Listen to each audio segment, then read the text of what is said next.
جب اس دنیا میں انسانوں کا نام و نشان تک نہیں تھا، ہر طرف صرف خاموشی تھی، نہ کوئی جانور نہ کوئی زندگی کا نشان۔ اس وقت ایک دن اللہ رب العالمین نے اپنے تمام فرشتوں کو حکم دیا، اے میرے فرشتوں، میرے عرش اعظم کے قریب سب اکٹھا ہو جاؤ۔ اللہ رب العالمین کا حکم ملتے ہی بے حساب فرشتے روشنی کی طرح چمکتے ہوئے اس جگہ حاضر ہو گئے۔ تب اللہ تعالیٰ نے فرمایا، میں زمین پر اپنا ایک نمائندہ بھیجنا چاہتا ہوں۔ یہ سن کر کے فرشتے حیران ہو گئے، ان کی پیشانی پر سوال تھے اور دل میں تعجب۔ انہوں نے ادب سے عرض کیا، اے ہمارے پروردگار، کیا آپ ایسی مخلوق کو زمین پر بھیجنا چاہتے ہیں جو وہاں فساد کرے گی، خون خرابہ مچائے گی؟ حالانکہ ہم تو ہر وقت آپ کی تسبیح اور عبادت میں مشغول رہتے ہیں، پھر نیا خلیفہ بنانے کی کیا ضرورت ہے؟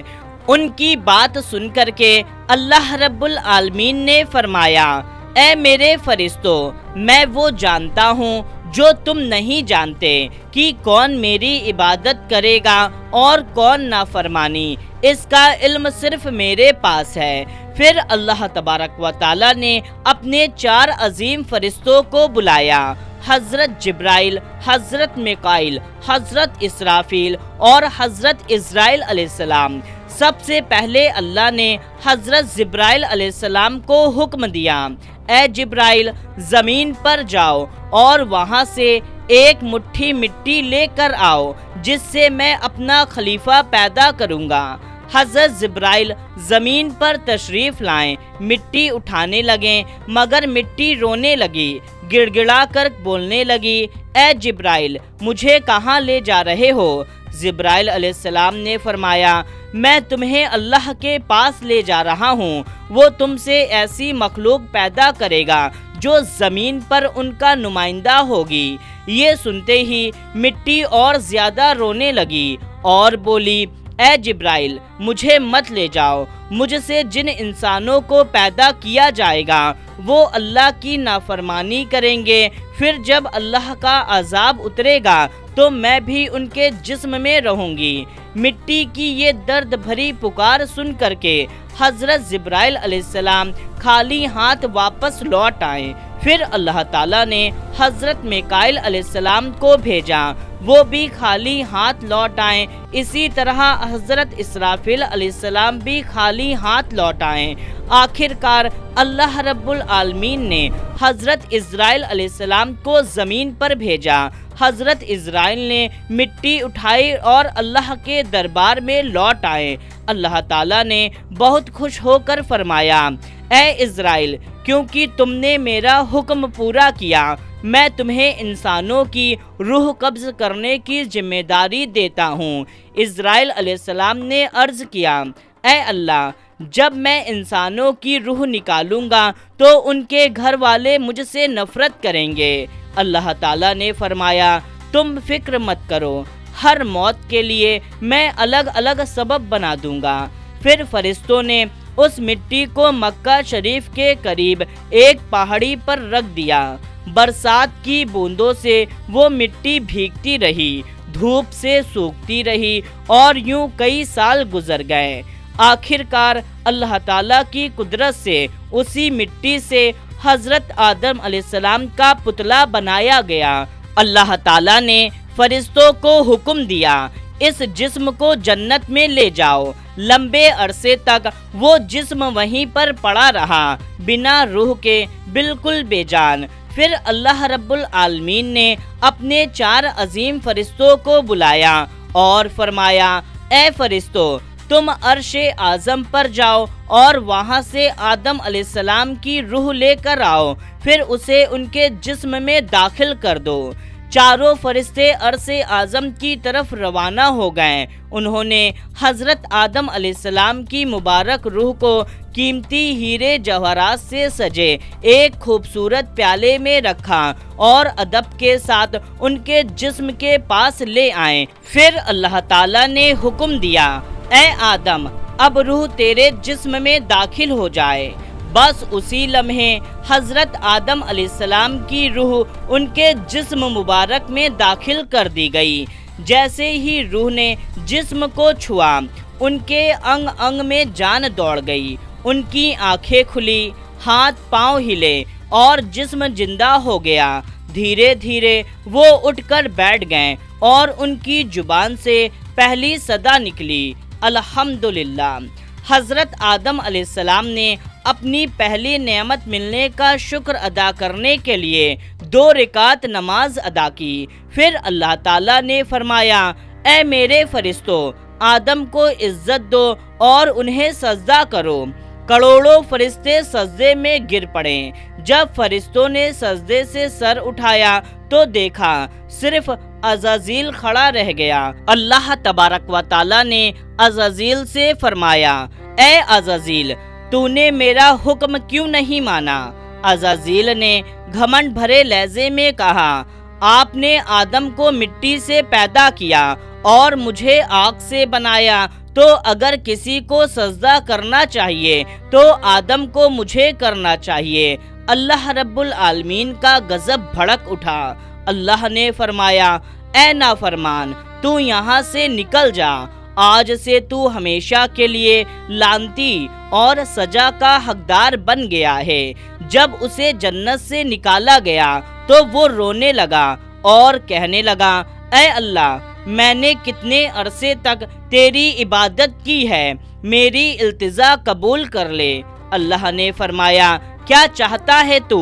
شیطان بولا، اے مالک، مجھے قیامت تک کی زندگی عطا کر دی جائے۔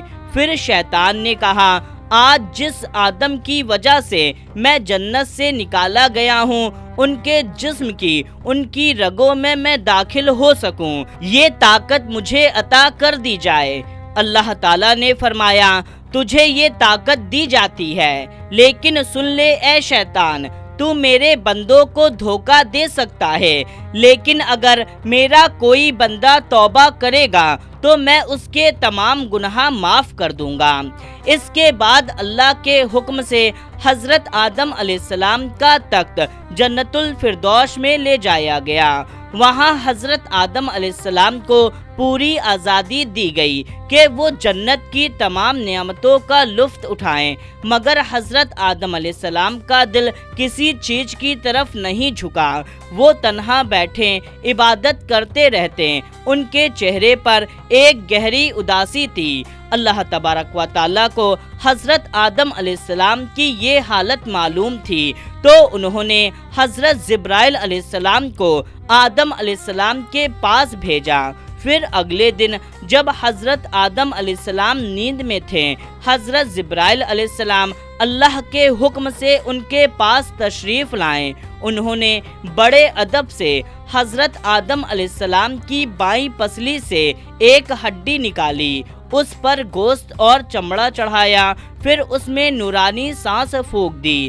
فوراً وہ ہڈی نور میں ڈوبنے لگی۔ تھوڑی ہی دیر میں اس نے ایک حسین عورت کا روپ لے لیا کہ جس کے چہرے سے روشنی پھوٹ رہی تھی۔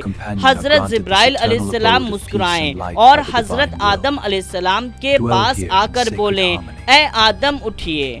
جب آدم علیہ السلام اٹھے تو ان کی نظر سامنے پڑی اور وہ حیران رہ گئے۔ ان کے سامنے ایک حسین اور نورانی ہستی کھڑی تھی۔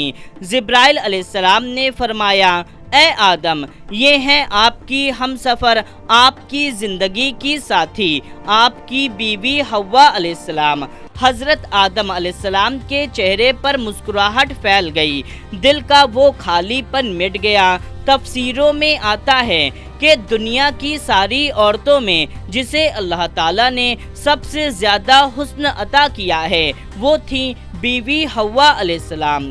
حضرت آدم علیہ السلام دیر تک انہیں دیکھ کر کے اللہ کا شکر ادا کرتے رہے۔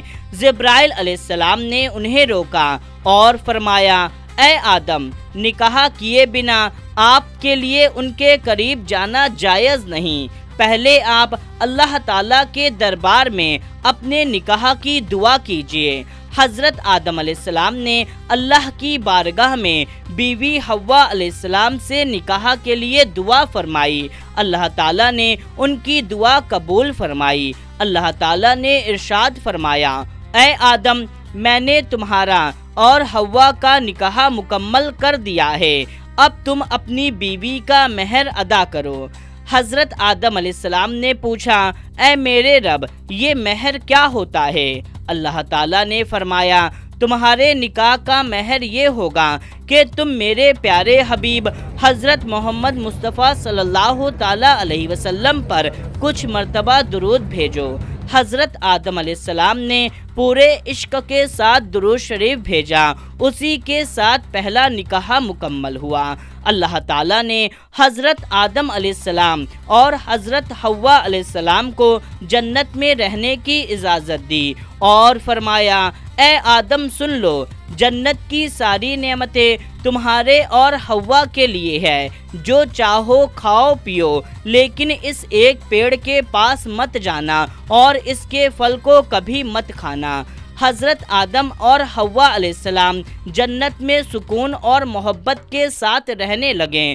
ادھر شیطان کو جنت سے نکال دیا گیا تھا، وہ باہر بیٹھا تھا اور سوچ رہا تھا کیسے میں آدم اور حوا کو برباد کروں۔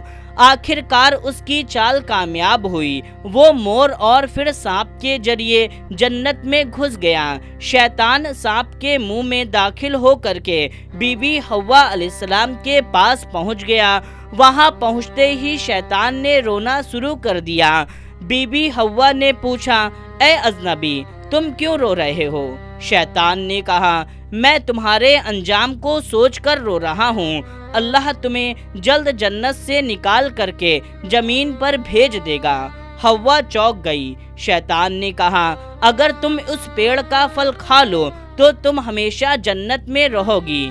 بی بی حوا بہک گئیں اور پیڑ کے پاس گئیں، انہوں نے پھل توڑ کر کھا لیا اور پھر آدھا حصہ لے کر کے حضرت آدم علیہ السلام کے پاس گئیں اور بولی، اے آدم، آپ بھی کھا لیجئے۔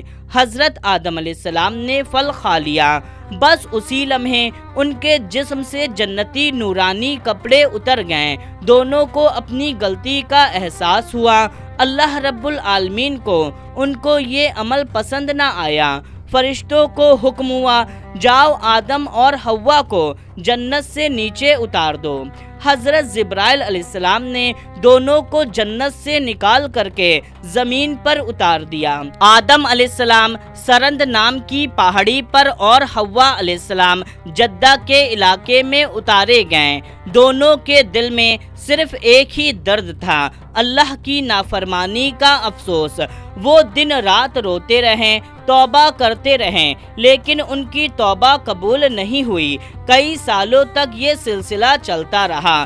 پھر ایک دن حضرت آدم علیہ السلام نے حضرت محمد مصطفیٰ صلی اللہ تعالیٰ علیہ وسلم کا وسیلہ دے کر کے توبہ کری تو اللہ رب العالمین نے ان کی توبہ قبول کر لی۔ اللہ نے فرمایا، اے آدم، اے حوا، میں نے تمہیں معاف کر دیا، اب تم دونوں ایک دوسرے سے مل جاؤ۔ پھر اللہ کے حکم سے وہ دونوں ملے۔ کچھ وقت کے بعد اللہ تعالیٰ کی رحمت سے ان کی اولادیں پیدا ہونا شروع ہوئیں اور اس طرح سے انسانیت کی شروعات ہوئی۔ یہ تھی انسان کی اصلی کہانی۔